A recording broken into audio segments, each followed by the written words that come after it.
Rob Dawson here. I got Jeff Goodman with me. Hell no. John Payne. Are we still live? Field of 68 till I die. Get it to you. I'm sorry, man. I blacked out. Randolph Children. DJ Khaled, you not a big DJ Khaled guy? Hands thrown up and in. Goodman needs to be fired all the time. Josh Pastner. You're going to beat people straight up. You know the deal. Drink responsibly tonight. I'll be drinking with you.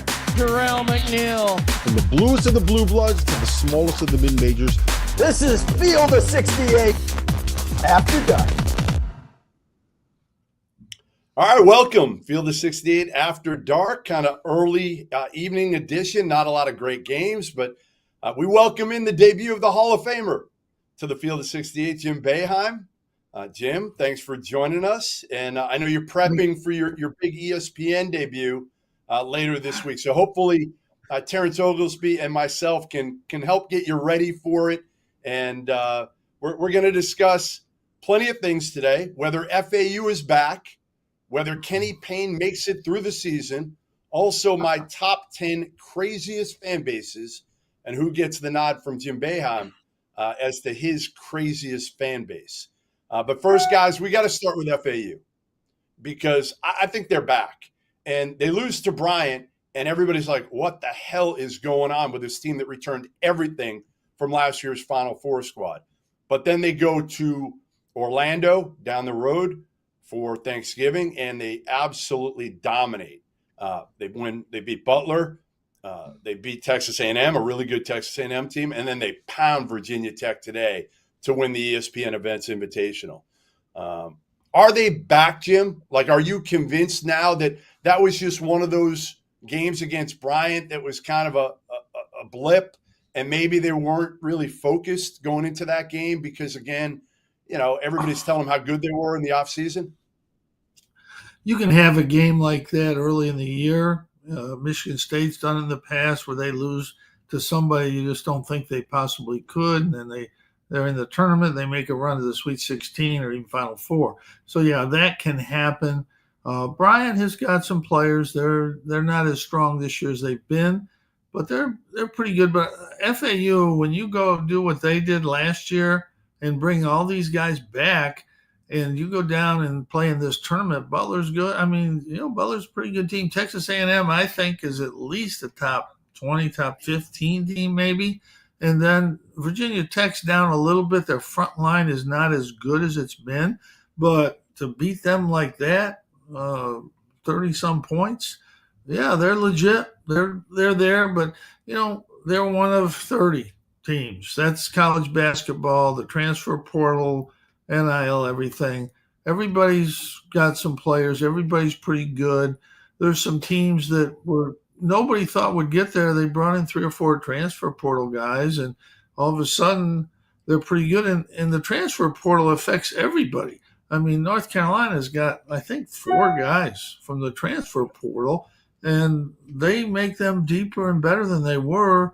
But look around the country at some of the teams playing well, and you look at 2 or 3 transfer portal guys on each one of those teams. And that's just college basketball right now. But you have to really like what the coach has done at Florida. I mean, he's done a great job there, got those guys to stick around. He stuck around. And, you know, they're a legitimate top 20 team, maybe better. Yeah, no doubt. Tio, my biggest question was Elijah Martin, because he missed time in the preseason with a stress reaction, and he struggled out of the gates big time against Bryant, and even before that. Over the last few games, he's looked like Elijah Martin again, and they were without Nick Boyd. But for them to be great, he has to be great, in my opinion. What's the key for you, for FAU, being able to, I don't know, duplicate? Because, again, to say they're going to go to another Final Four is insane. But to have another really, really good year. The thing is they're so good at all the other things. Like, they score, sure. They have some go-to players, sure. But Dusty's done a great job of getting those guys to all be on the same page all the time. And with Golden, they can compete with you from a size perspective. And I'm not sure, are they back? I don't think they ever left. I think Bryant took the air out of the ball because they have a guy named Earl Timberlake who was at Miami, then was at Memphis. And even before that, that's a DeMatha kid who was a McDonald's All-American. So Bryant has a guy that can control the tempo of the game. And sometimes that can get away from you, even at home early in the season. I don't think they've gone anywhere. And then for them to come out and beat Virginia Tech like that tells me two things. One, they're locked into a scouting report because, as Coach knows, Mike Young runs some really good stuff. Another thing is they were guarding one-on-one because Sean Padula is a tough sucker too. We talked a little bit about Joe Girard coming down to Clemson before we started this show with Coach Boeheim. Sean Padula is a dude too, and he can create some on the ball. He can find his teammates. They also have Hunter Couture that when he's healthy, Virginia Tech's significantly better. That tells me they were locked in defensively and they're guarding the ball at a high level. The offense is going to find itself because they're all so familiar with each other. I don't think they ever left, but if they get the air taken out of the ball a little bit, when you play somebody like a Bryant who has one key guy in Timberlake who was really good in that particular game, then you can slow them down a little bit. But they're scoring 84 points in the championship game. Dusty May's not going anywhere. They never went anywhere to begin with. And the fact that, like Coach said, they kept everybody there and Dusty stayed as well, that says a lot about kind of the thing that they're building down in Boca. Listen, Boeheim wouldn't be leaving Boca either if he had a chance to coach down there. He'd be there forever. Boca. He still wouldn't retire. I'm in Syracuse, New York. That's the kind of the northern Florida Boca kind of place, you know. You Same thing. That's right. Same thing in the winter.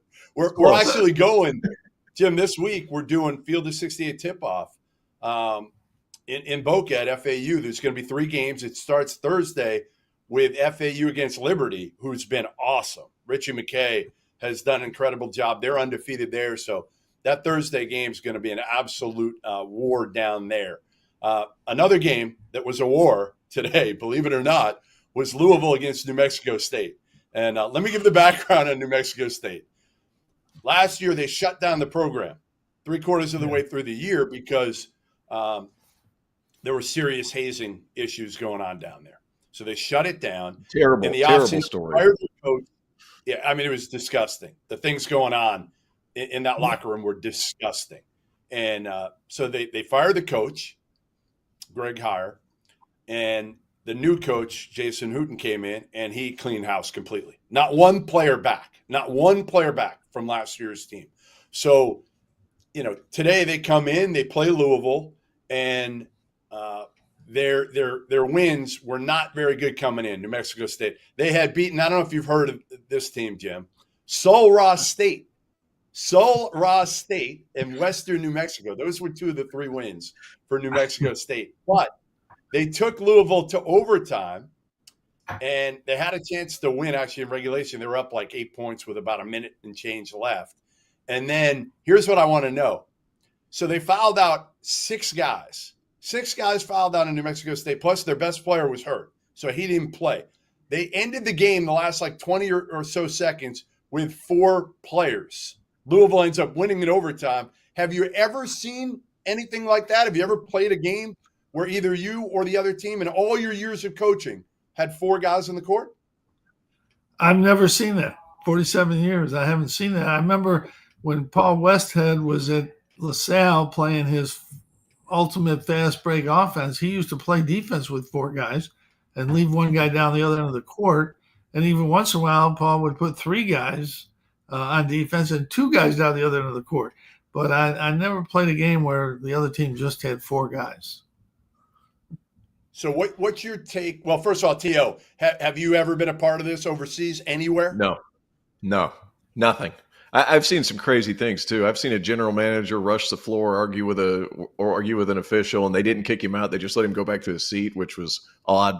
I've seen that happen. The only thing I can bring to mind is when Colin Sexton in Alabama, they finished with 3 and they still almost won. I think it was at Minnesota. I can't remember. Something like that. So a big question, because this is the hot button topic. You were in the league, Jim. You know Kenny Payne probably a little bit. I don't know how well you know him because, again, he was at Oregon and Kentucky for the better part of his career, then an assistant for a couple of years with the Knicks. He takes over, an alum, and they're horrible last year. You were there for it. I mean, they were terrible. They won 4 games, and this year they have really struggled out of the gates with a completely different team, right? He had a chance to go in the portal. He ended up going with a lot of freshmen instead of going transfers heavy like some other people. And they lose to Chattanooga. They barely beat UMBC. They play well in New York, actually. They fought Texas. They fought Indiana. I give them credit. And then they take a step back today where, again, it looked like the old Louisville team. I'm going to ask you this question, even though I think I know how you're going to answer it. Kenny Payne, his future at Louisville. I'm saying, listen, it's not working. Give him the rest of the year. If this thing doesn't turn around at all, I think you got to cut ties with him after 2 years. I think it's too early. I think you have to give a coach taking over at least, I think, 3 years. I mean, you can always make a case if this thing goes completely off the rail and, they win 5 or 6 games, then maybe you have to make a different decision. They really should have beaten Texas. They had Texas. I watched that. Should have beat them, could have and should have probably beat them and didn't. But so they are capable of playing at a better level. I think you have to give the coach. I think Kenny Payne is a proven recruiter. I think you've got to give him at least through this year before you even talk about it. And he'd have to have a disastrous year this year for me to think about making a change.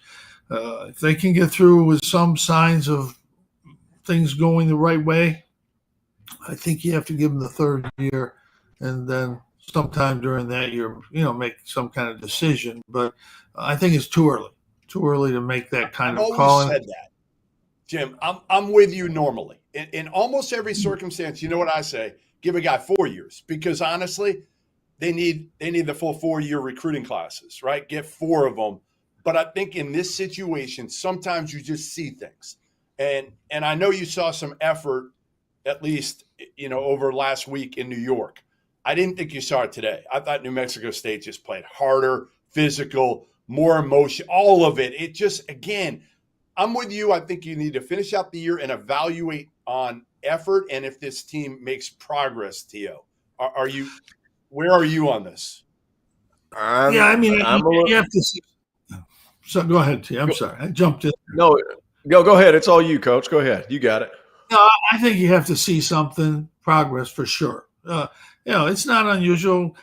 I got to go way back in time, but when Rick Pitino left Providence after going to the Final Four, they hired a coach, and a year later they were losing by 30 and 40 points to not even to the top teams in the league, and they made a change before the year was even over.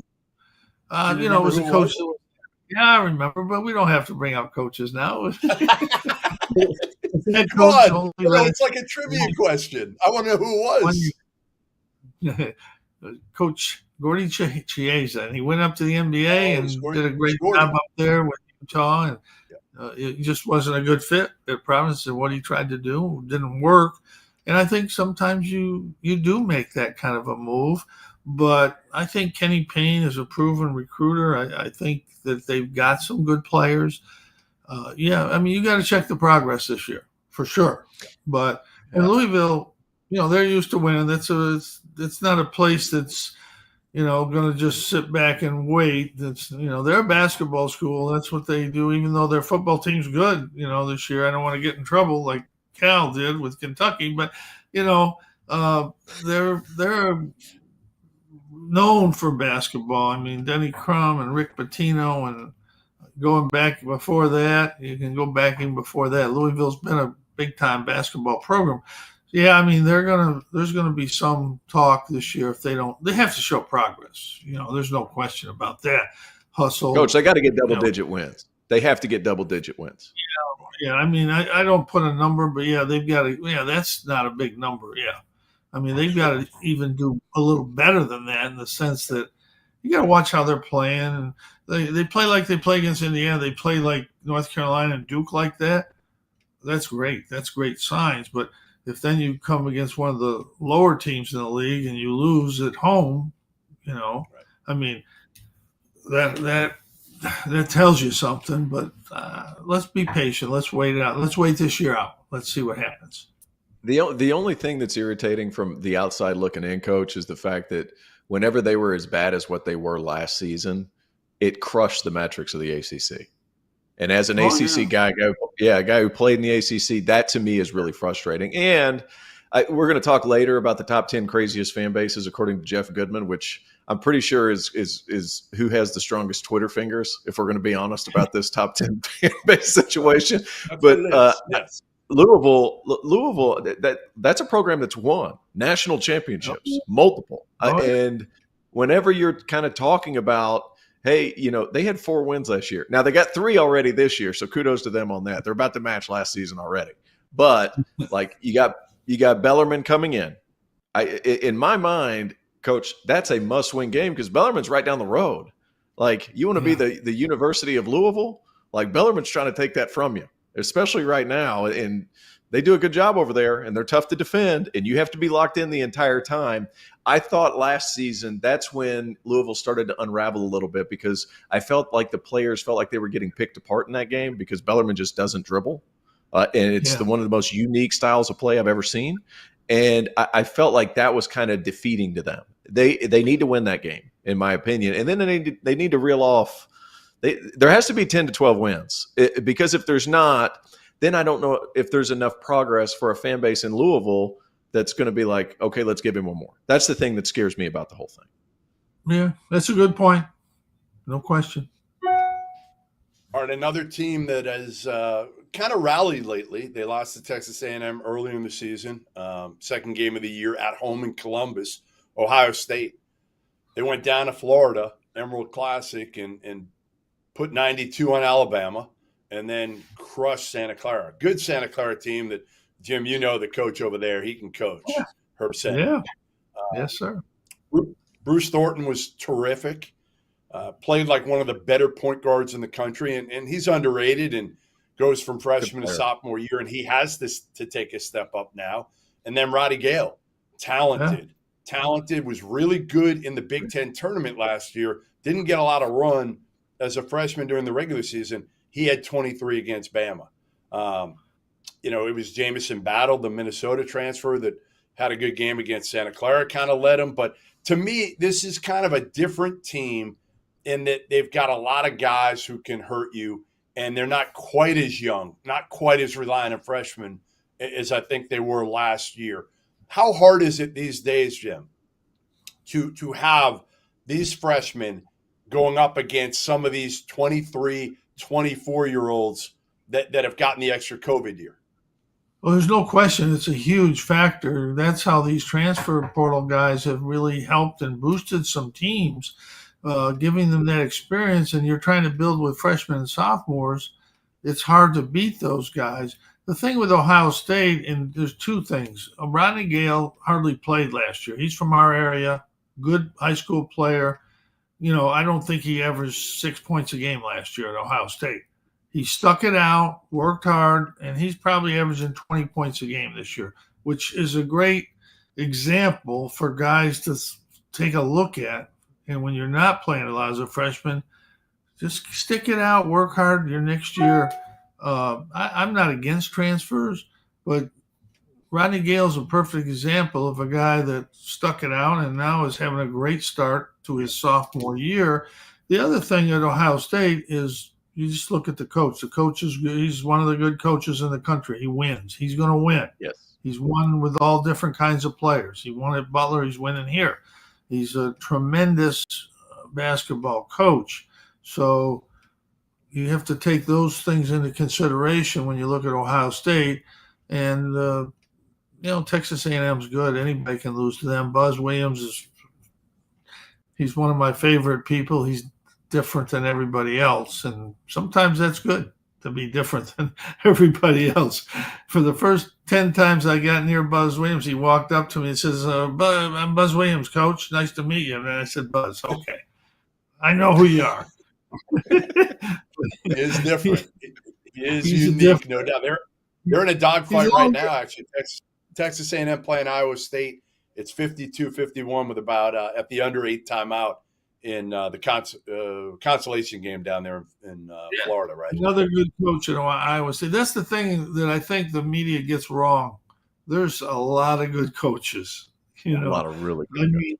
A lot of really good. You don't get to be a coach at a top 100 program unless you have figured out how to coach and got there. And then the difference, of course, is, players. It's the bottom line. Once you get to a certain level in coaching, it's then it comes down to players. And you can give a million examples. Bob Knight was one of the great coaches I've ever seen. He's in the top 5 all time, no matter whether you like him or not. And he had some years where he won 15, 16 games. Other guys had better players, and coaching can make a difference. But if you're coaching in a league with other good coaches, you're not out coaching them if you don't have players that are pretty good. It's as simple as that. But Ohio State, the guy, he's really good coach. He's going to win. Some coaches, you just can know they're going to figure out their team, and you'll be surprised if they're not in the tournament at the end of the year. It can happen, but it's a surprise a little bit.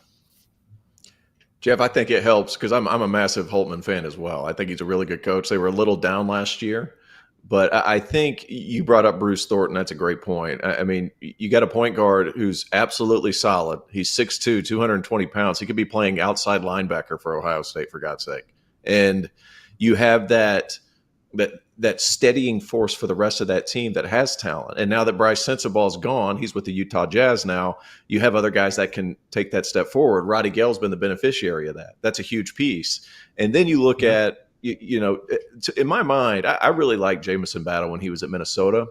I thought he was relied on a little bit too much in that system there. Now that he gets to be second and third fiddle, depending on the night, I think that hugely benefits him because he's a terrific catch and shoot player. He can score a little bit in the post, but he's better if he's playing off somebody, and he's better when he's put in positions to be successful. And I think there's not many coaches in college basketball right now better at putting his guys in positions to be successful than Chris Holtman. So Ohio State's really good, and now they have that nice mix of veteran and some younger players that I think really helps facilitate and move things forward. And you guys said it, that Santa Clara team's not bad.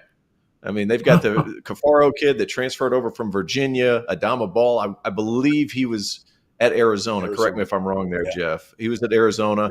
Jalen Benjamin's a good player. Like, there's talent there at Santa Clara, and they beat the brakes off of them because they out-physicaled them. So this Ohio State team's good. And in a year where the Big Ten, outside of Purdue, has been kind of up and down, truth be told, depending on the night, and that's a league that's typically really good early, Ohio State has a shot to be up towards the top of that league. Well, we've said it. I think you need to really reemphasize the transfer portal helps everybody. Like, it helps Santa Clara. They got 2 or 3 really good players out of the transfer portal. And, nobody likes the transfer portal. Nobody likes some of the NIL stuff. But it is going to help your team if you use it in the right way. Miami's done the best job of that in our league. I think Clemson getting Joe Girard from Syracuse, they haven't had a shooter like him that can do other things and make plays. I think he's going to be a significant factor for Clemson this year. And Jamison Battle, same thing. You get North Carolina getting the kid from Stanford. The kid from Brown hasn't played well yet, Wozniak, but he'll get better. I think you look at some of these teams, and Purdue comes to mind right away. The first time I saw the kid from Southern Illinois in that first game, he made some plays that won the game for them the first night that they couldn't make last year. And they're pretty good. Edie's gotten better. Their other guys have gotten better. And then the transfer kid, he's a defensive player of the year and player of the year in the league for Southern Illinois. And here he is, just made a huge difference for Purdue. All right, let's go with our quick, not too lengthy, most impressive teams during Feast Week. I'm going to start. I'll probably steal one of yours here, but I'm going with Villanova. They lost to Penn. I figured we probably all are going to say Villanova, but we can weigh in on them anyway because they were great. Like, even before Feast Week, they'd go down and they pounded Maryland and held them to 40 points. And then they go to the Bahamas and they beat Texas Tech. It's not great, but they're dangerous. Carolina, and then they smack the hell out of Memphis, 44-16, I think, at half. So, to me, that might have been a blip for Villanova. I still don't know if I completely trust their point guard play but I'm not sure they can't figure it out without a high-end point guard and can figure it out with like different guys initiating the offense. And they've got so many guys that, to me, know how to play that I think that takes some of the pressure off having a de facto point guard yet. Yeah. Well, they don't need a point guard. They use the isolation play that Jay started, and they still use it. And it's not really, you don't need a point guard. You got to have a guy that can post up and back people down and either score or get the double team, and they have a couple guys that can do that. So, yeah, I like their team. I would pick Purdue, though, as being the team that's been most impressive to me. First of all, the Maui Classic in Honolulu is the best tournament I've ever seen. I've been around for a lot of tournaments, and we were able to win a couple of them over the years, but I haven't seen a tournament that good where you had to go out and play the 3 games that they had to play. And Purdue really impressed me. I think Edey's better. I think the transfer kid, their other guards are better. I like their team. If there's a team with a big guy that can go a long way, I think it's Purdue. I really liked what they did out there. That was a super, super tough tournament. Tio, yep. With me with hard to argue there. Say again. Are you with me with Villanova, or where are you? I first of all, thoroughly impressed with Purdue. And I think the evolution of Braden Smith, being able to handle pressure, especially when they played Tennessee, that can get after you in so many different ways. And when they play man, I get that, but they can throw so many different bodies at you. Zakai Ziegler can get up underneath you and cause you to get off balance. They can switch everything, and Josiah Jordan-James can try to get up and beast you a little bit. Like, they attack you in a lot of different ways defensively. And playing Rick Barnes, I mean, you're going to get chucked on the jump. Like, so it takes a second to really adjust to that. I was impressed with their guard play. Now, it wasn't this run and jump style that has given them problems in the tournament. I think Marquette actually showed them that as well, because Shaka likes to throw a little 2-2-1. They'll do a 1-2-1-1 full court situation, a 1-2-1-2-2. They'll mix up pressures. So I think that was the closest thing they'll get to when it comes to like playing some of these smaller teams at some of the lower levels that they've struggled with. And I thought Purdue handled it really well. I was going to say Villanova, but Coach changed my mind because the different ways that Purdue was able to beat you. And let's be honest, in that Tennessee game, which was more rugby match than it was actual basketball, like, they embraced that physicality. Those younger guards played well. Fletcher Lawyer stunk one night and was terrific the next night. His ability to just wash that off told me a lot about him. And then you throw into the fact that, Coach, I agree with you. Lance Jones, the transfer from Southern Illinois, he adds a different degree of burst to that team that, let's be honest, last season weren't the most athletic. And that hurt them at times last year because they didn't have anybody that could break down the defense whenever teams sat on some of your set plays. Well, Lance Jones gives you a little bit of that. And then, to be honest with you, some of these other guys, I thought Caleb First played really well. Some of the things that he doesn't necessarily show up on the stat sheet. He goes up, he boards, he's physical. He does a lot of good things for them off the bench. Purdue's a handful, and the additional Lance Jones, it helps them a lot. But I think really the key is Braden Smith's evolution as this season progresses. Well, I think the other thing you look at, if you look at that, and then you look at that tournament, those could have been third-round games, say in the NCAA, or fourth. Yeah, maybe 100%. Maybe, and although Purdue did win, it could have gone the other way. It wasn't like Purdue is dominated. They could have lost those games, and that just tells you a little bit something about what's going to happen this year in the tournament. You get into the game against Marquette or Tennessee, it's not going to be easy. And a team like Purdue might be. I'm guessing they'll be number one in the country most of the year. I think, based on what I've seen from them and the Big Ten. But they could lose in the third game, fourth game in the tournament because that's college basketball, and I mean that's why we kind of like it. You know, Penn's lost since they played Villanova twice. And, and they had a squeaker, I think, just recently against somebody else that isn't that good, and that they beat Villanova. Some of that's local knowledge maybe, but, Villanova doesn't have the big guy. They don't have the true point maybe, but, I mean, they have weaknesses too. But you look around and it's everybody has them. Everybody has strengths.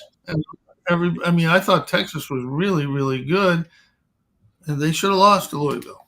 No question. So the thing about the transfer portal, you get these new guys, and it helps your team, but they're also new guys. So you don't have that veteran group that's been there all the way through, and that's why you have to like Purdue a little bit. They have so many guys back. Florida Atlantic has so many guys back. That's always going to help your team, no question about that. All right, you've been very positive so far in the first half hour, Jim. This is, people are watching this and be like, retired life is treating him well. He's saying keep Kenny Payne forever and talking about everybody getting extensions and everybody's great. All right, who was the team over the last week or so that you kind of worry about now that did not do very well, kind of the opposite of your Purdue?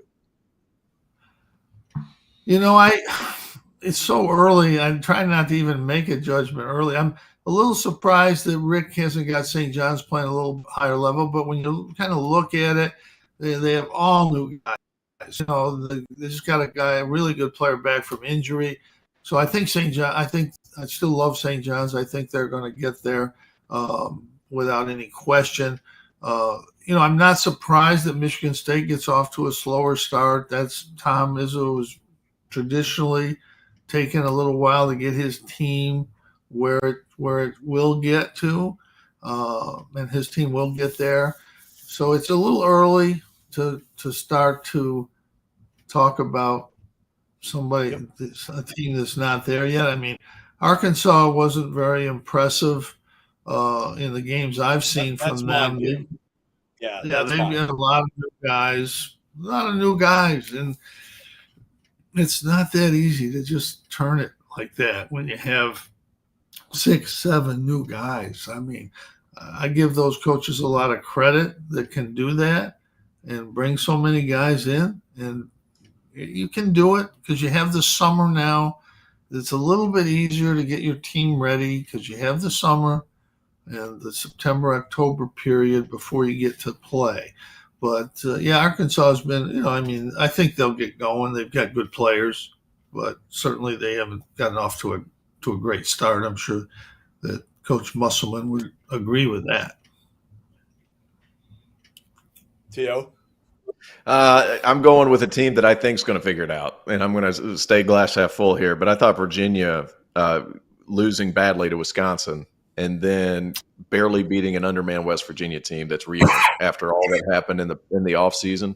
I think it wasn't a great look, specifically for a guy who has touted the ACC as the third or fourth best league in the country. I'm changing it. I'm changing it as we're going. Hot take show. That doesn't help the metrics to get beat that bad by a Wisconsin team that's reeling a little bit with, to be honest, one of the most surprising no-shows of the season with Connor Esigian kind of not playing, and we had to ask him, but Greg Gard didn't make him available to the media, so we're trying to figure that out. Wes, I think Virginia, because of that loss to Wisconsin in the manner in which they lost down at for the Fort Myers tip-off, I believe, and a West Virginia team who's to be candid, not great and dealing with some different things and shorthanded. That's a team that Virginia needs to handle. But because of their style of play, they're going to fall into those things. They're going to play closer to teams than they probably should because everything's slow. It's methodical. They're not going to beat teams by 15. And if they get down by 10 points, they're not exactly geared to be able to make comebacks either. So that's a hard part. But you expect them to be closer to a team like Wisconsin, who's similar in their approach. I like Virginia. I like Virginia long run, but they lost a lot more than people realize from last year's team. Those guys were pretty good. Veteran guys, Gardner and the point guard who was there for 10 years. I think it's hard to replace some of those guys. If anybody can figure it out, Tony Bennett will. He's the best defensive coach in the country without any questions in my mind, and really one of the best I've ever seen in the half-court defensive, principles you have to have. and he'll get it figured out. They're not as good though. They've lost a lot. I mean, you really look at their lineup. They lost the majority of the guys that did a lot of the work for them. So it'll be interesting to see how they come around. And certainly in the ACC, Miami brought back a lot of guys, and they added a really good player from Florida State that really, I think, in the long run is going to really help them, to get there. But, again, it's there's always somebody disappointing, and then of the 2 or 3 teams that we might mention, probably one of them will turn around and have a really good year, and that happens too. They all may have a good year. I mean, that's the thing. You're not counting Tony Bennett or Eric Musselman. You're not counting them out. But Muss, the one thing is you keep digging yourself a hole early with all these new guys. Eventually, I think it could catch up with you, and I think could this be the year? Because they don't have a great shooting team. And I hope Tremont Mark is healthy. Obviously, he was healthy enough from the backfall to go home with his team. But that just means, obviously it wasn't really serious, but he still may have some lingering back issues from that fall. And he had 34 points in that game and carried them. Devo Davis has really, really struggled offensively so far. I don't know how many other weapons they have right now. I love Brazil, but he's still kind of finding his way right now. So, Arkansas is a team that, again, they always come on late. I mean, L. Ellis, the transfer you saw for a couple of years at Louisville, Tim, he in the 3 games, he didn't score a point. He didn't score 1 point in those 3 games down in the Bahamas. So I am a little bit worried about the Razorbacks because, again, I think we just expect them come January that Muss is going to figure it out because he always has. And I don't know if you can keep doing that. I think Battle will help them too. He's a proven scorer. But, L is the kid from Louisville is a good example I always use with NBA guys. When there's a guy averaging 22 points a game and his team's in last place, every team has a leading scorer. That doesn't mean he's a good player. The worst team in the NBA is going to score 100 points, right? 96 points. Well, somebody's got to get 20 on that team or more. Yeah. That doesn't mean they're necessarily a good NBA player. They're just on a team that allows him to score 20 points. So that's sometimes you see guys come up particularly in college, come up to a higher level that are leading scorers at the a good lower Division I school, and they average 4 points a game because they're up at a different level. And yet some guys can come up and they do make a difference. It's really interesting to look at when you look at the transfer portal and you realize of the 1,800 kids that transferred, 300 didn't get scholarships. And of the rest, the 1,500 that transferred, this is a couple of years ago, less than half scored more points where they transferred to than where they were. People don't talk about it. When we come back next on After Dark, we're going to hit Jim Boeheim with the big question. Who was his favorite player of all time that he coached? And it can't be a guy named Boeheim. All right? It cannot be a guy named Boeheim. Next. In the first field of 68 tip-off, 3 of the preeminent mid-major programs in the country, 3 of the best coaches. November 30th, Liberty versus FAU. December 1st, Liberty versus Charleston. December 2nd, Charleston versus FAU. 3 up-and-coming programs come together in a very, very creative entity. There's a reason we're called the Field of 68, right? We want to cover all of college basketball. We are calling it the Field of 68 tip-off.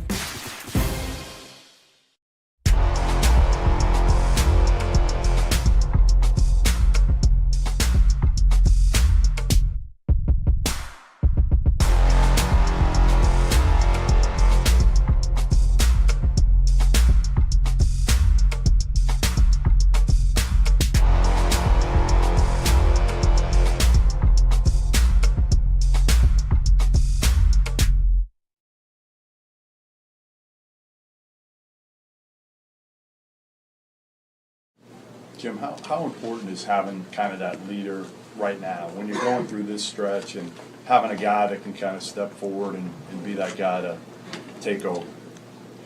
We're the same team we've been all year. I don't see I don't even understand that. Well, I mean, it just doesn't You seem think like. because you come to Marquette and lose a 2 or 3 point game, you need a new guy? No, I think I don't. it's something that you have even said earlier on the year that you were able to kind of get away without it. I don't think I said that. I've only been doing this 37 years, but I'm sure you've got more ideas who we should play or who shouldn't play or who should lead or. I think you ought to know by now. You start asking me those questions, I just laugh at you. Go get your Pulitzer someplace else. I'd almost forgotten that. I almost forgotten that. And I didn't add that, Marquette shot 46 free throws tonight, and we shot 18. And by the way, we played them in the final of the Eastern Regional that year and won by 20, if you remember. Oh, man. But that was one of your bad questions. You didn't ask that many bad ones, but that was one of your bad ones there. Hey, I was young. It was 10 years ago. I didn't have gray hair then. You know, that was always the beauty, though. When I went into a press conference with Boeheim, T.O., you had to be prepared because it didn't matter who you were, from a student reporter to a veteran who had been doing it for 30. If you asked anything, and again, generally I would know better and walk out with Boeheim after. If I had a question, I would walk out. So if he was going to jump me, he was going to do it one-on-one, not in front of – I didn't want to be undressed in front of everybody. But, Jim, is it Pulitzer or Pulitzer? Have we figured that out? I've never won one, and I'm not going to win one, so I don't know what the answer is to that. You know, press conferences for me, I always kind of liked them because half of it was kind of kidding and half of it was serious. But, you know, and the thing that's interesting at Syracuse, we do have the best group of people, graduates coming out of here of any school in the country, and they're everywhere in the media, and they're behind the scenes, they're out front. And if I'd have known these guys were going to get such great jobs, be in such great positions, I probably should have been nicer to them when they were here. But, you know, Tirico, I was always nice to because he was smart and did a good job, and, you know, guys like that. But, yeah, I mean, I always looked at press conferences as the way to get my feelings about what really happened in the game out.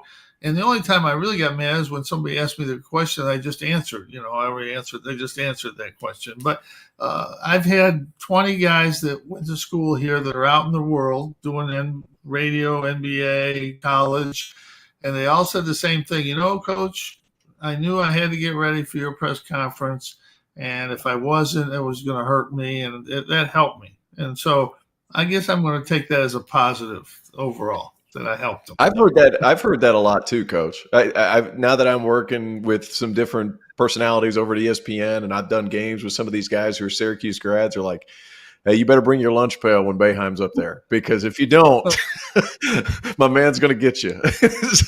so they were like, you know, there's some parts. It's like, man, you're nervous, but you know, there's a lot of egos coming from that communications building too, and I mean that in a good way because they're good, like you said. So, and I like those. The good thing is that they know that if they don't bring it, you're going to get them, which is a good thing. Yeah, and you know, obviously, you always wish you weren't quite as harsh in some situations, but you know, lose a game by 2 or 3 points on the road, you're going in there, you're not happy, and you know, something like that. It's such. I mean, if you didn't care that much about the game, maybe you wouldn't react that way. But I always, you know, that's what I did, and that's all I cared about in terms of my professional life for 47 years. And you go into those things and you're mad anyway, starting out. And then if it's just an innocent question that's not just a little off, you try not to react. But when you know it's somebody, you know, trying to get you to admit you should be playing man-to-man or something instead of zone, that happened a few times. 47 years. My favorite one is it was in Clemson, Coach. Somebody's like, "Did you ever think about getting out of the zone when you were down 5?" They're like, "We play zone. That's what we do." it was great because it was obviously a football guy who didn't know what he was looking at. So that's why it was interesting. Great. One of my great all-time quotes is, "You never asked Bobby Knight to play zones. why do you have to ask me to play man-to-man? This is what we do. This is what we practice. And, it's pretty simple. And we change it a little bit. We adopt to things. And overall, it was really good. The last 2 or 3 years, it wasn't as good, and it hurt us because we were good offensively. But 2 years ago, we went to the Sweet 16. So, I mean, it's been bad up here. But certainly, I think the game has changed enough. The shooters are better. The coaches do more things. Again, when we started out playing zone, there was coaches did nothing.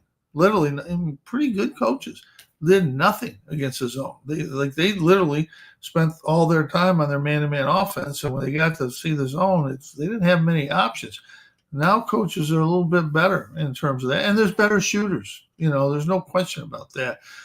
You can still play zone, but it's really not as viable. And the other thing about it, most people spend 90% of their defense on their man-to-man and 10% on their zone. Well, you can't have a good zone if you do that. You can spend, if you're 50-50 maybe, but man-to-man coaches cannot spend just 50% of the time on their man. They're going to spend 80, 90% on it and then throw the zone out there and wonder why it doesn't work. It's just, you have to practice it. Somebody once told me, you're good at what you practice. You can't practice everything.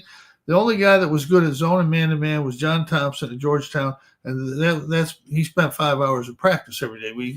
You're not supposed to do that anymore. I'm not sure everybody knows that, but Georgetown literally that's why they had Jim. That's why they had the slits on the doors for Georgetown, so you couldn't even see it. Well, they literally, if they practiced 4 hours, they spent 3 hours and 59 minutes playing defense. And they were a great defensive team. They were just as good in the zone as in the man-to-man or their press. That's what they were good at, and really good at. And, they held really good teams to nothing when they were winning. And they had the right personnel, too. But it's hard to play both defenses. One's going to be better, and it's hard to have two good defenses, and that's why we switched to man-to-man. I thought we'd be better at it, which it was. We were better at it. We won the national championship playing all zone, and we won some other things. But most coaches are man-to-man coaches, and that's what they played. That's what they were brought up playing, and that's what they know. That's what they're going to use. Hey, Tio, the craziest thing was my phone rings the day after I get back from Marquette, and I see Jim's number, and I'm like, oh, Jesus, here comes round two. Like I needed round two. I already had round one. You already made me look like a complete idiot, and now I got round two. I answer the phone, and I'm ready to go. Right, I'm ready to go here. All right, I'm going to defend myself. And Jim apologizes to me. He apologizes. So he does have a soft side that a lot of people probably don't get to see. But it is there, Terrence. Trust me, it is there. I believe it. You don't have two. You don't have two kids that are successful without a bit of a soft side. I'm going to throw that part out there. You got to have some. There's got to be some feel there. Got to be some feel. We have some guys that work at the Field of 68, Coach, have no feel. There's a few of us. Yes. Well, number one, I'm funny. People don't know that, and I'm not the exact guy. I always use the analogy. Clint Eastwood shoots everybody on the screens. He doesn't do that in real life. What I do on the court during games and stuff, that's not. That's just part of an act. Coach Knight, I still refer to him most of the time as Coach Knight. The respect I have for him, but I saw him give a couple rants about just crazy rants, and I was with him there, and he come over to me afterwards and says, "That was pretty good, wasn't it? That was pretty good." Like he knew what he was doing. He knew exactly what he was doing. And I remember he did that in Hawaii once, and he had a veteran team. He had Calbert Cheney and another big kid inside. And they were the last two that walked by me after I heard this rant because our dressing rooms were right next to each other. And they both winked at me like, we know what this is about. All right, I teased it before the break. Give me your favorite player that does not have the last name Boeheim. You as a coach, Dean Smith is a lot smarter than me. He would never name his best players or never name his favorite players. I named once, I think I said Carmelo because he won the national championship, and Derek Coleman called me the next day and said, "What are you doing? Well, you can't name him the best player," and all that. And he had a good point. He was pretty good. But, it's hard to pick a favorite player or guy I'm just lucky. You coach 47 years because you have a lot of good players. You have about 100 good players really good players during that time. And, I remember when Pearl left and we had a pretty good group coming in, and we had a sophomore point guard who had been completely untested because he couldn't get on the court because Pearl was there. And this kid, Sherman Douglas, came in and took us to the Final Four and had he was all-league in the Big East 3 years in a row. And Pearl had been all-league 3 years in a row. We had the all-league point guard 6 years in a row in the league, and maybe that's why we won it a few times. But Sherman was one of those guys. He was what a really good player. They always ask me to pick my favorite point guard. I say Pearl Sherman and Pearl. Pearl was the most exciting player I've ever seen. If you haven't seen him, you need to go back and Google a couple plays he made. And Sherman was he led the league in, assists, steals 3 years in a row, and close in the top 10 maybe in scoring during those years. And he was what a terrific player. But I would say the best player I ever played at Syracuse was Dave Bing. That way I don't have to argue about it. Smart answer. Smart answer. 29. Hey, Coach, is there anybody who maybe didn't get the accolades that sticks out in your mind? Maybe, the second guy off the bench or somebody that really brought value outside of, Big East Player of the Year or ACC, all ACC type deal. Is there anybody that sticks out in your mind when it comes to that maybe? When we won it, we had two guys off the bench, Josh Pace and Billy Edlin, who didn't get a lot of credit. We wouldn't have won Billy won one game and Josh won the game. And, just tremendous guys that could do certain things well, and they fit in with our team. I mean, Carmelo and Jerry McNamara got a lot of credit, should get a lot of credit, but those two guys made plays in the Kansas game that really got us the national championship, and you need those guys. And we had a kid a couple of years ago, Marek Dolezaj, who probably only averaged 10 points and 6 rebounds a game, but we went to the Sweet 16 and three NCAA tournaments in a row with him because he just made plays. He played center. And at 6'9", about 190, he played center, and he took a charge against a guy named Zion Williamson that if you haven't seen the play, you have to look it up because he stood in front of him. Zion was going from other side of half court, full speed. Yeah. And he took the charge, and he knocked Marek under the all the way under the basket. He took it at the foul line.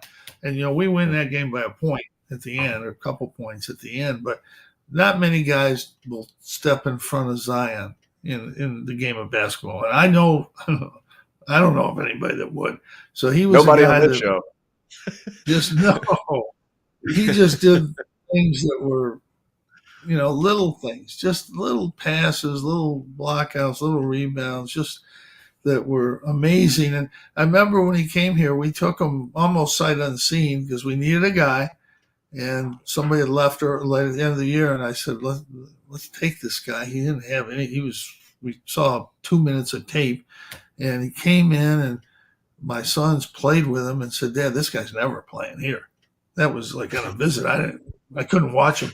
And then Marek told me, I don't expect to play here. And he's played and started. I think that's his freshman year. We might have been Michigan State or something. I mean, he just did things for you all the time, and he never thought he'd even play. And he started and played 4 years, and I'd let him go before he had a COVID year. I should have made him stay, because if he had, we probably would have had a really good team instead of a very not good team. So there's always guys like that. Coaches can go through the list and name guys that just really made your team and didn't get a lot of credit because he's rightfully the superstars get most of the credit. Stevie Thompson played with Derek Coleman and Sherman, those guys, and he was really a good player. He was 6'3", and he he'd get 6, 7 rebounds and 12, 13 points. He couldn't shoot. And every game there he'd be doing that stuff. And, we won 120 games in his 4 years here. Jim Boeheim after dark. We're going to come back and we're going to find out from Jim if he were running the NCAA, if he were running college basketball, the one thing he would change. Next. If you haven't signed up for BetMGM yet, use the bonus code FIELD200 and you will receive $200 in bonus bets instantly when placing your first wager of at least $10 with BetMGM. Here's what you got to do. Download the BetMGM app. Sign up using the bonus code FIELD200. Deposit at least $10 and place your first wager on any game regardless of sport. You will receive $200 in bonus bets regardless of the outcome of your wager. Just make sure that you use the bonus code FIELD200 when you sign up. And remember, BetMGM is now available under one wallet in select states. As a New Jersey resident, this is super convenient for me when I have to go cover games in New York or Philly. When crossing state borders, just log into your existing account instead of having to create new accounts in each state that you go to. And most importantly, I got to let you know, we do have some fun stuff coming up for this college basketball season. Bet insurance tokens, college hoops odds boosts, my personal favorite, parlay odds boosts. So download the BetMGM app today. In the first field of 68 tip-off, 3 of the preeminent mid-major programs in the country, 3 of the best coaches. November 30th, Liberty versus FAU. December 1st, Liberty versus Charleston. December 2nd, Charleston versus FAU. 3 up-and-coming programs come together in a very, very creative entity. There's a reason we're called the Field of 68, right? We want to cover all of college basketball. We are calling it the Field of 68 tip-off.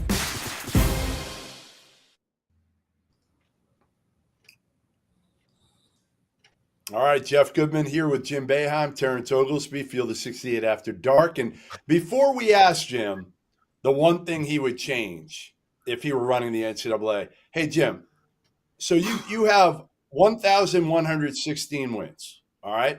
Coach K has 1,202. That's 86 shy. I know the NCAA tried to take some wins away from you. We don't give a shit about that. We're giving you the wins, obviously. But so 86 wins. 86 wins shy of one of your good friends, Coach K, who's the all-time. So why not take another job here 4 more years? I think you could do it in 3 years, potentially, Jim, and beat K. He thinks he's got this thing forever. Surprise him. Go get another job. It could be a low-major job on the beach or something like that, and just and beat him. Break the record. Even if I did, I still would never recognize those wins. I don't have them. I mean, he's mad I don't, but those wins, and I just they were gone for a reason, but I'm not getting into that whole thing now. It's just one of those things you have to live with and you come to accept. But it's just one of the NCAA is, obviously they put us in a position that it's almost untenable in terms of what's going on in college sports. And it just leads really to a breakaway almost of the top 80, 90 schools. And it almost is inevitable. It may not happen this year or next year, but I don't see how it doesn't happen at some point, because we can't make rules. There's nothing we can do about NIL. It's here.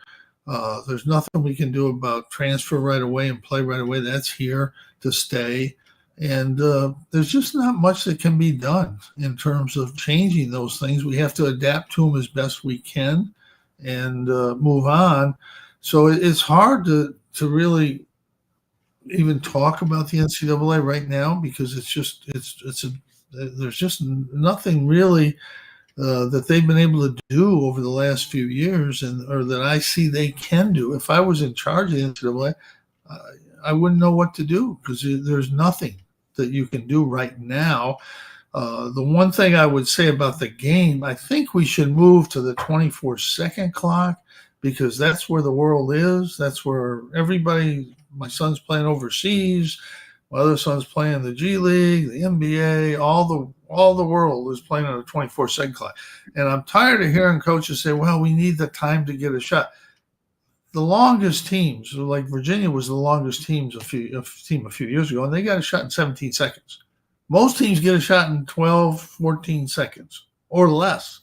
So the fact that the idea that you need 24 seconds to get a good shot is just, it's not true. It's just not true.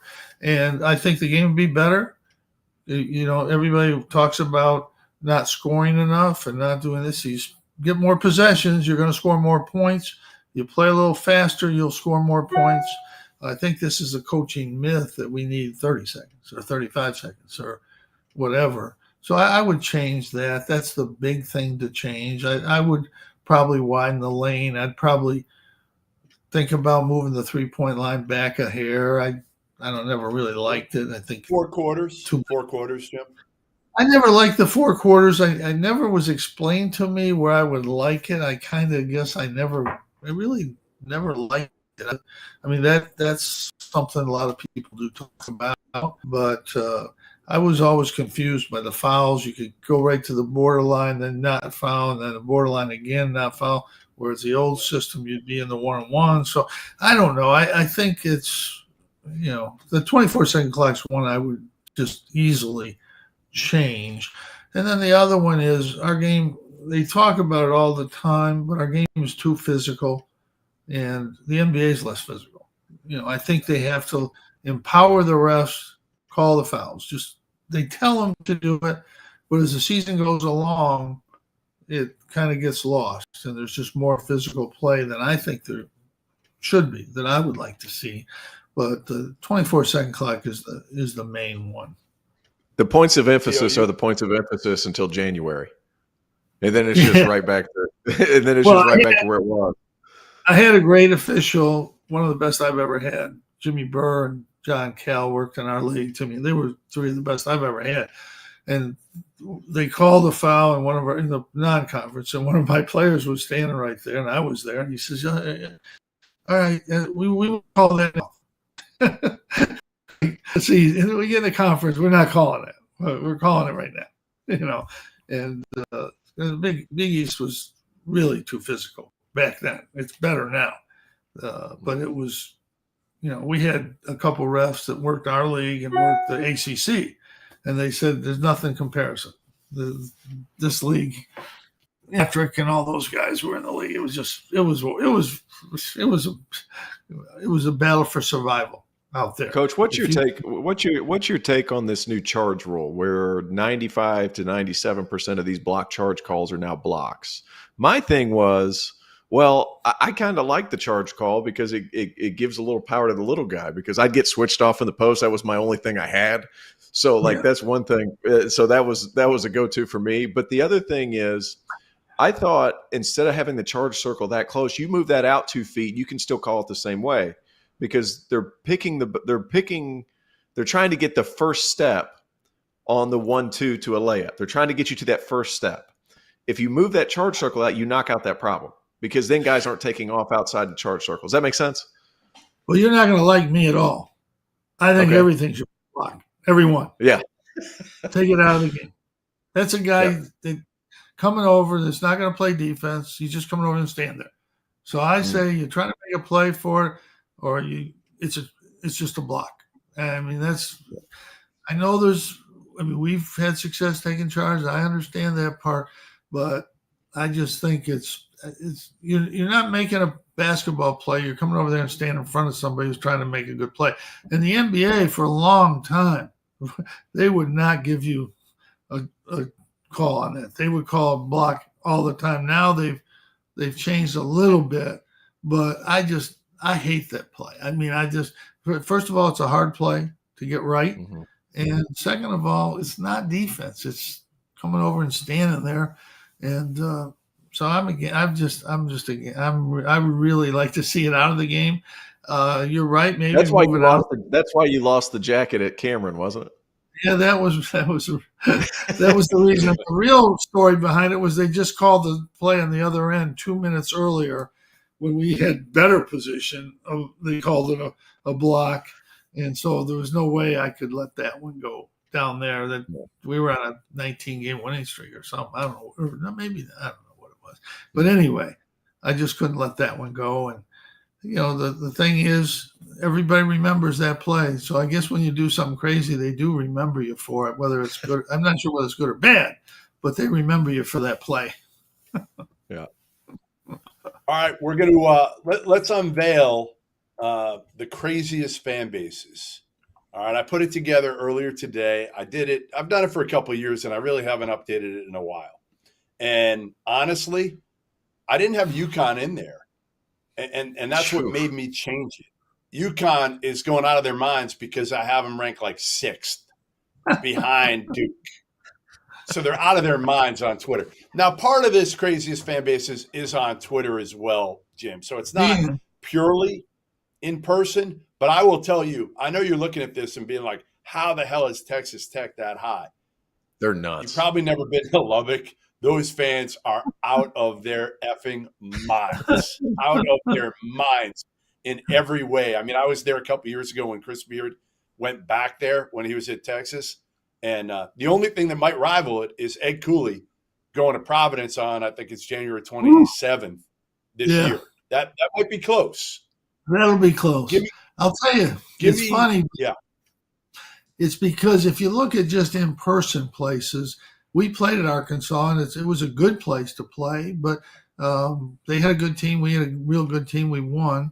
But I thought, Duke, as far as a place to play, those people are crazy. They jump the whole game. I think Pittsburgh is an underrated place to play. They're up the whole game. They have more space. They have the whole sideline and behind the basket at Pittsburgh for students. Some places they move the students up. But, I mean, I think you're really talking with this list, the overall craziness of the fan base, yes. Not just in the games.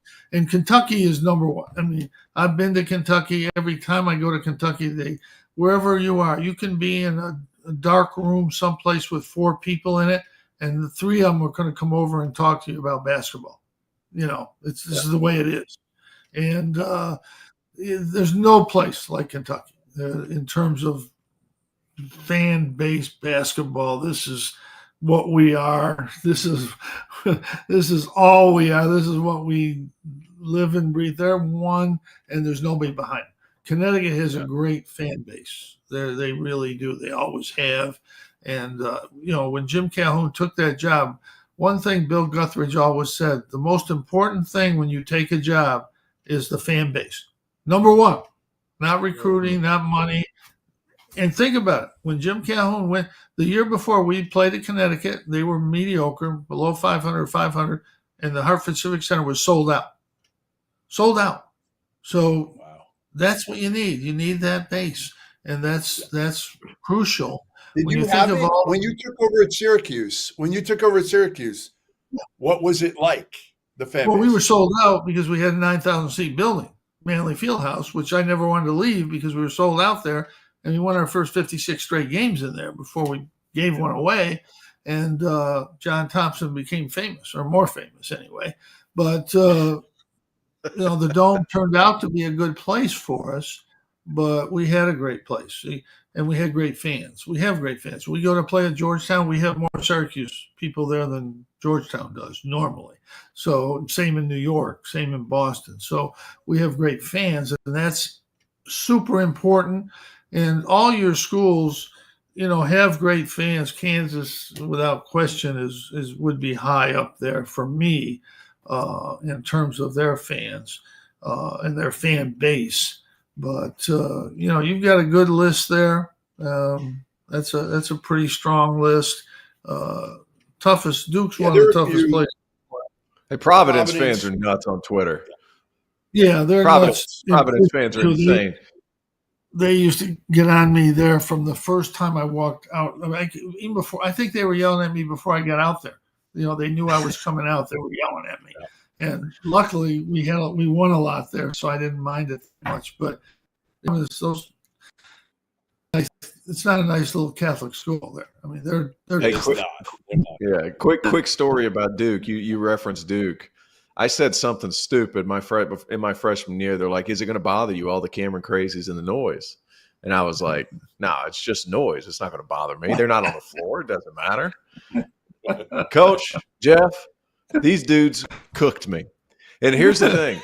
They knew who we lost to my senior year in high school at the state tournament. They knew my previous 2 girlfriends prior to the one I had then at the time. They called them out. They said both my parents, Tony and Lena, were disappointed. It called them out by name.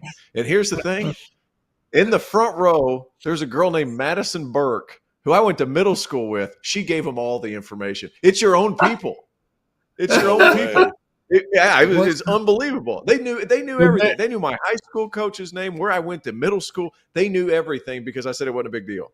That little dirt sheet, phenomenal. You realize that those kids, those 800 kids that are jumping the whole game are going to head their own company someday, someplace, and their parents head their own company someday, someplace, and that they're jumping up and down when they're playing nobody. They're still jumping up and down the whole game. And in fact, every time I meet a girl or guy that went to Duke that's doing well in the world, I say, "Yeah, you went to Duke, but did you jump the whole game?"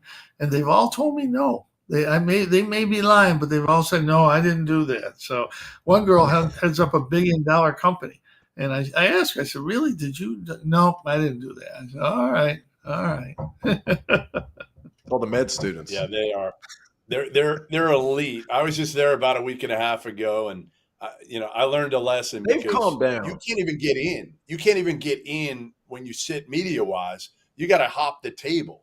Well, how about when they had to tie you in with a rope? They rope the students together so that they get them. No, there's really no place quite like that. Hey, Jim, give me your favorite story, if you can, from Big East meetings, coaches meetings.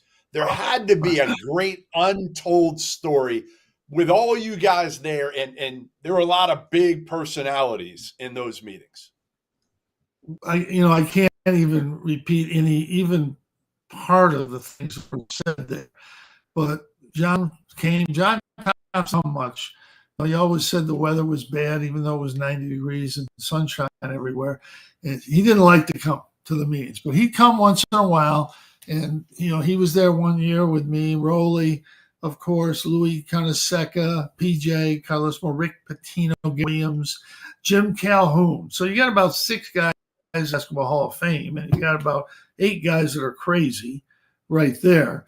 And we'd have meetings. We'd start at 8 and it'd go to about 6 o'clock at night. And we'd be arguing about every official in the league. One year, we voted on the top 12 officials, and 3 guys had to vote to knock a guy out. And 4 guys or more voted on all 12 guys being out of the league. They're gone.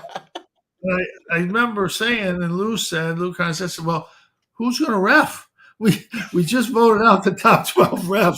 And we're talking about Jim Burr and Timmy, guys that did multiple Final Fours.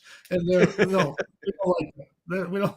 So, but we had meetings, and Dave Gavitt was so smart. He put us in the room, but he wouldn't come in. He let somebody else come in from the league. Well, he knew. Yeah, he knew you bitch at him the whole time. No, he knew. It was nothing but 4-letter words the first 2 hours, and it was brutal. I mean, it was brutal. And you had years where one coach, Roley, one year was mad at Paul Evans for something in recruiting, and he got up and said something. Then Paul got up, and then Roley came right up on the table next to him. And then that night at dinner, Dave Gavitt sits Roley and Paul Evans at the same table for dinner because he's not going to have this. Or he puts the same 2 guys in a golf cart for afternoon golf. And Dave was a genius. He was the best I've ever seen. The NCAA would not be in the position they're in today if there was a guy like Dave Gavitt around. They need somebody that understands basketball. Mike Krzyzewski could do that. They'll never give that power to somebody, but we need somebody that can help our game before it's too late. And Dave Gavitt, he could have done that. He was an absolute genius. And, let's look at it this way. He put together a league that none of us wanted to be in. and in 3 years we had the best league in the country after years of ACC, Big Ten, Southeast. We were the best league in the country in 3 years. That's how smart he was, how he put it together. He made you play in Madison Square Garden. He made you play in big arenas. And the athletic directors know we're not going to, like Georgetown, we're not going to go and play downtown. We want to play on our campus. And then at the end of the meeting, Dave Gavitt released a statement. Georgetown is playing all their games downtown in the Cap Center. And that was it. It was done. And, he would just do what needed to be done. And you just don't have that today. You have administrators. Oh, yeah, you're right. You have to make the decisions. Nobody makes those decisions today to really help the game of college basketball. And we still have a great game. Luckily, it's still great. We have a great game. We're going to have a great season. We're going to have a great tournament. It's going to be a great tournament at the end of the year. And it's just one of those things. It's a little bit like the NFL. You can't screw it up. It doesn't matter what you do. So those things are going to be. Last thing before I let you go. Last thing. Do you miss it? Do you miss coaching? I'm shocked. I not even a little bit. I'm shocked. I go to practice just to say hello to Red and the coaches. They're doing a great job changing things that had to be changed.